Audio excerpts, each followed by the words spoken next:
Bonjour à tous, Dimitri, CryptoParadise.consulting.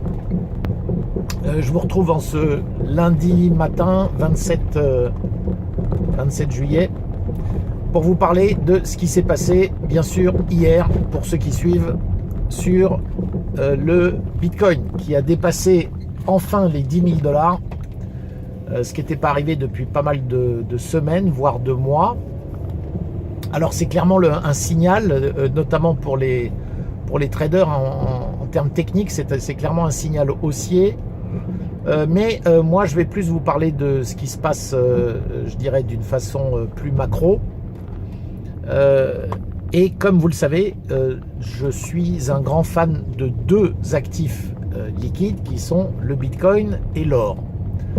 Or, il est à noter, depuis maintenant quelques jours, l'or a dépassé pour la première fois son plus haut historique en dollars.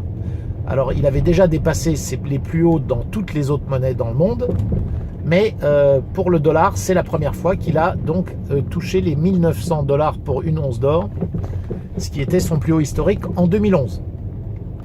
Donc voilà, 9 ans, il a fallu attendre 9 ans pour tous les fans de l'or, pour qu'il retrouve ses plus hauts. Et là, ce que je peux vous dire, c'est qu'il y a toutes les chances que la hausse perdure et qu'on aille chercher des nouveaux plus hauts.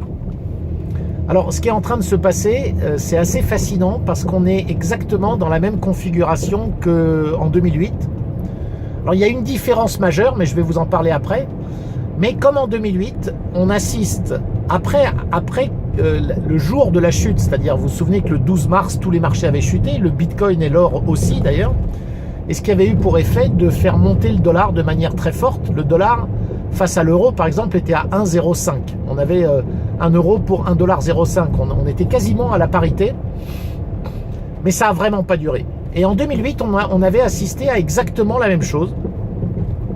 Et ensuite, le dollar avait lentement, enfin non, assez rapidement d'ailleurs, glissé de 1... Alors, c'était pas les mêmes niveaux, mais on a glissé jusque 1,60 en 2008, ce qui était absolument dingue.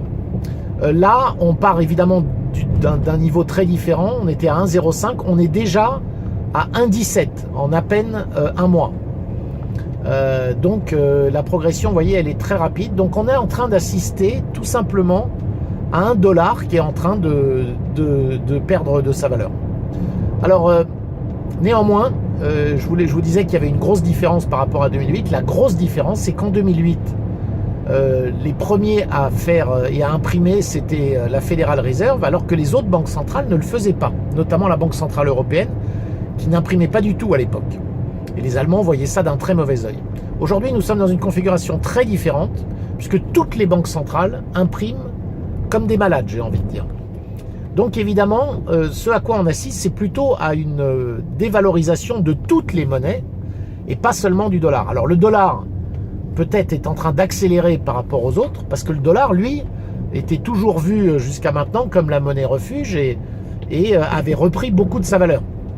Donc là, il risque de la perdre très rapidement, non seulement par rapport aux autres monnaies, mais ça, c'est beaucoup plus difficile à prévoir, parce que vous avez quand même l'euro qui est en train d'être totalement manipulé aussi par de l'impression monétaire. Le yen, ça fait longtemps. La livre sterling, n'en parlons pas, c'est pareil. Donc c'est très compliqué et ça n'a pas grand sens d'aller chercher, je dirais, des valorisations de l'une par rapport à l'autre, puisqu'elles sont toutes en train d'être dévalorisées. En revanche, les actifs qui, eux, ne sont pas manipulables, comme l'or et le Bitcoin, risquent bien d'aller toucher des plus hauts. Voilà, donc on assiste à ça. Je voulais simplement vous en faire part et vous dire qu'il est évidemment absolument pas trop tard pour prendre le train en marche, en achetant de l'or pour ceux qui sont un peu plus, on va dire, traditionnels et conservateurs, du Bitcoin pour ceux qui préfèrent jouer les nouvelles technologies et une valeur évidemment beaucoup plus jeune, mais beaucoup plus volatile, avec des potentiels de hausse bien plus importants.